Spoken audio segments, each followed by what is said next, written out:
Hi everyone. Uh, Today, me and my friend are here to present upon you how uh, two aspects of careers works together in the present world. The first one, psychology, and the second one, data science. So, introducing myself, I am Vivek Chetri. I am a data scientist. As I am a data scientist, let's start the presentation with the term what is data science.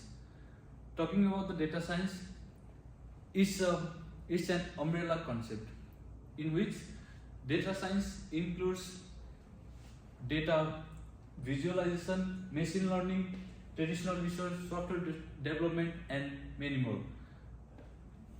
So I would like to begin how my days at work goes from the beginning. At first, as as I start my work, I have to go with the data that are provided to me.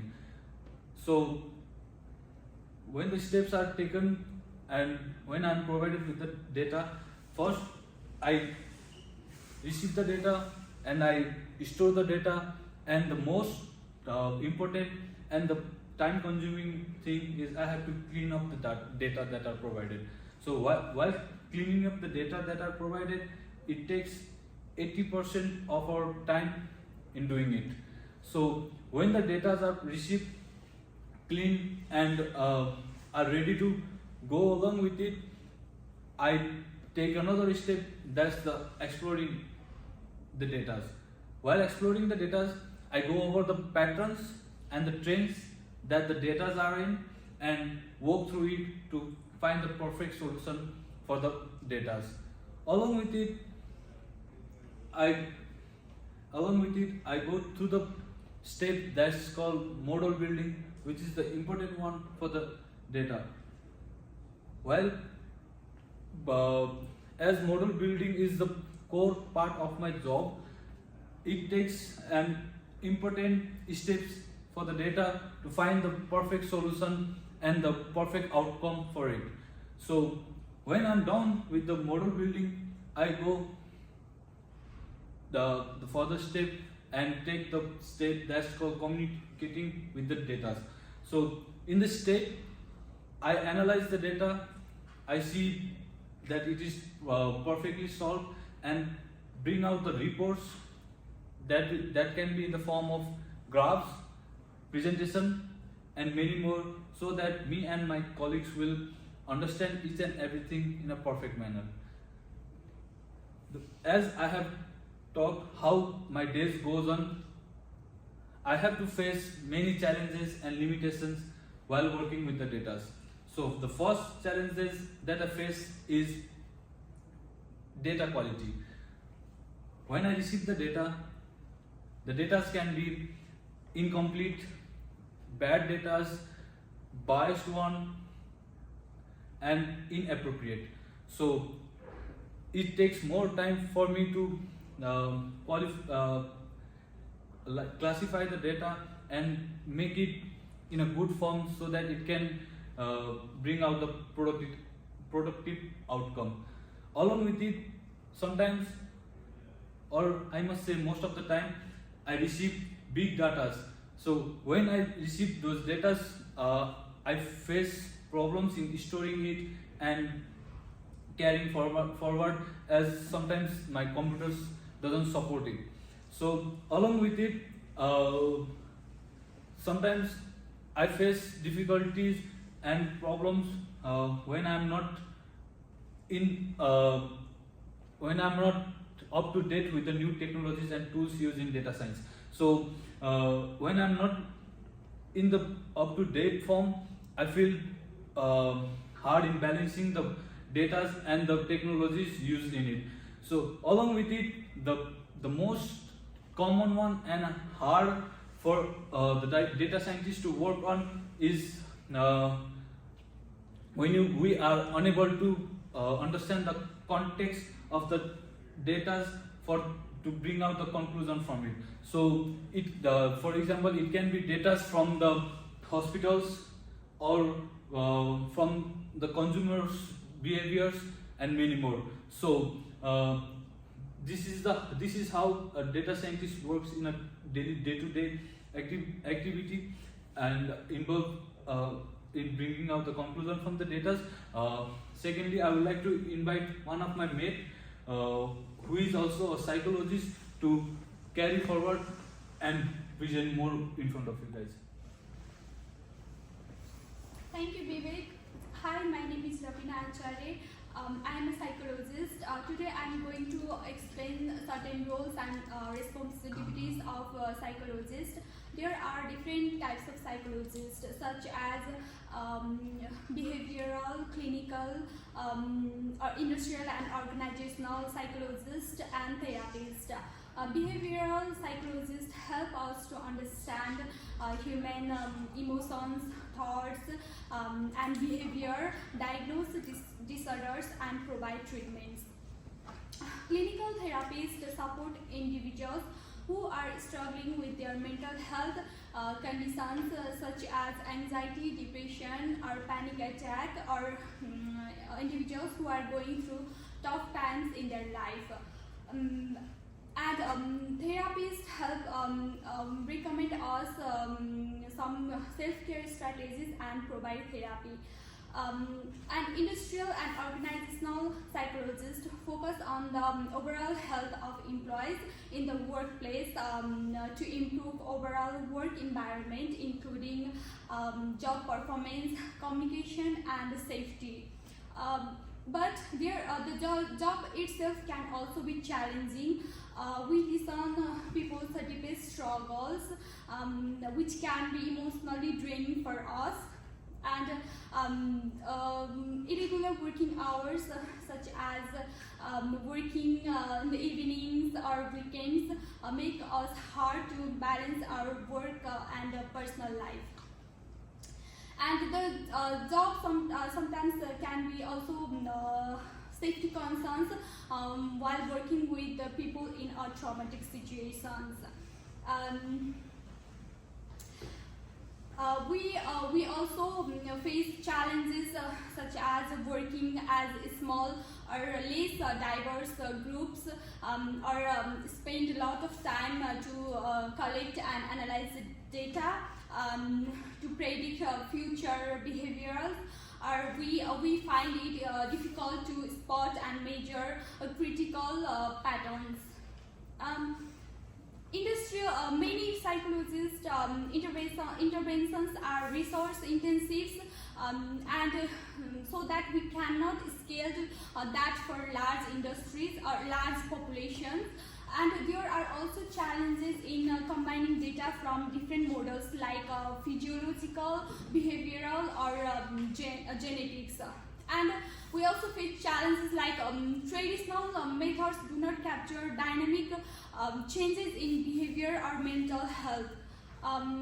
So thank you for listening today, and I'll like to invite Darshan to talk more about data science and psychology. Hello everyone, I am Darshan Borar, and I am playing the role of someone who is combining both of the principles of data science and psychology. First of all, I would like to start by thanking Vivek and Rabina for explaining their roles perfectly. And moving forward about data science and psychology, the first question that arises is, why do we need to do this? Why do we need to combine both of these principles? I would say that as a data scientist, most of their work comprises of collecting, storing, cleaning, and analyzing the data. But certain times it is hard for them to understand the why or the reason behind certain conclusions. Let's say it is hard for them to understand why a certain demographic of customer is behaving to a certain way. There, a psychologist comes with his human-centric approaches to clear up the explanation and enhance the meaning of the data that they have analyzed. In the same way, psychologists, which focuses mostly on individual level to assess the mental ability to assess or diagnose their mental illness in a patient, it is hard for them to apply those same techniques on a larger scale. So here a data scientist can help provide assistance by data storing and data manipulation methods, and they can use the statistical methods to derive conclusions from large amount of patients, and then psychologists can take over from them to derive the conclusions of their own. So as you already heard about why do we need it, let's move on to a practical example through which you can better understand how it works in a real life.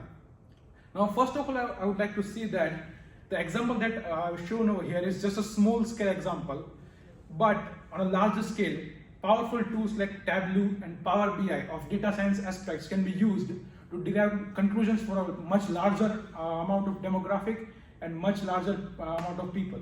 So here's data from a mental hospital patient. As you can see over here, there is data from patient 1, patient 2, patient 3, 4, and so on and so forth. And the data is spread out over the span of 30 days, and it collects the stress level, mood stability, sleep quality, and therapy responses. So a psychologist can indeed focus on a single patient and assess what's their stress level, what is their mood stability and everything. But it is hard for them to put a number, a specific number on a scale of 1 to 10 on what's the stress level, what's the mood stability. Here, a data scientist can come in and use their statistical method to calculate this number. Now, this information or data can be collected through various means, such as through wearable technologies, through natural language processing, where the data scientist analyzes the words spoken by an individual and use that to calculate the numbers for each of the patients over the span of 30 days. Now, as you may have seen that the data scientist helps helps the psychologist to come to these numbers through which psychologists can use these methods to derive conclusions. Now, the data scientist comes again to use linear regression methods over here to analyze trend over a period of time for a data which is fluctuating a lot. So this is this data for patient 1, stress level for 30 days, and the same for sleep quality. Now here is a linear regression line, and as you can see, it is moving upwards on a slower pace, but it is indeed moving upwards. In the same way, the linear regression line for the sleep quality is moving downwards. So a psychologist can derive conclusions from here that the lower the sleep quality of the patient, the higher the stress level.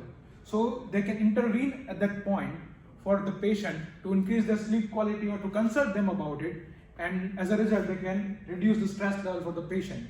So this shows how the techniques of data scientists can be used to quantify the psychological data, and then in turn the psychologists can use those data to improve their results.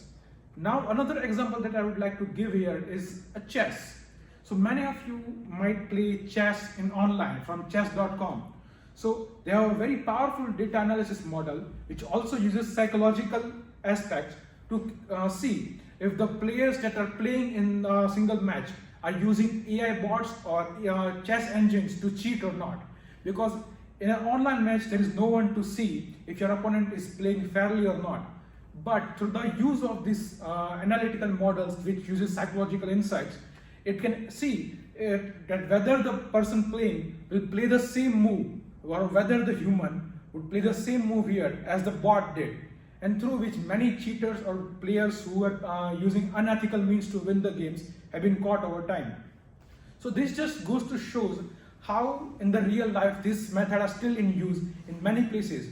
Like another example would be insurance company, where you can calculate the amount of premium to charge to each customer based on their previous medical records, or based on their other psychological aspects which a psychologist can analyze, like whether the guy smokes or not, whether how many times he drives, or how many times he has been in an accident or previously or not. So these different techniques can be used together in many different fields over time to improve the conclusions derived from those techniques. Now, I would like to end things here, and for the conclusion, I would just like to say that the example that we have given right now, it was just one of many ways through which two or many different fields can be utilized together to create a better results. Another example would be to use data science with accounting. As you already know that the role of accounting is changing. From a traditional sense, it is moving more and more toward the data analyst type. So the role of data scientist helps accountant to derive conclusions from the business data that they've collected through various means like invoices and other data, and use those conclusions to make better business decisions. So data scientist with accountancy is just another example, and there are many other fields which can be experimented upon to improve your value as an employee. And right now it is of utmost importance for you to do so, because the world is changing and the traditional definition of jobs are changing along with it. So yeah, that's all on my part, and these are the references for you to check upon any other photos and everything, and thank you for listening to us.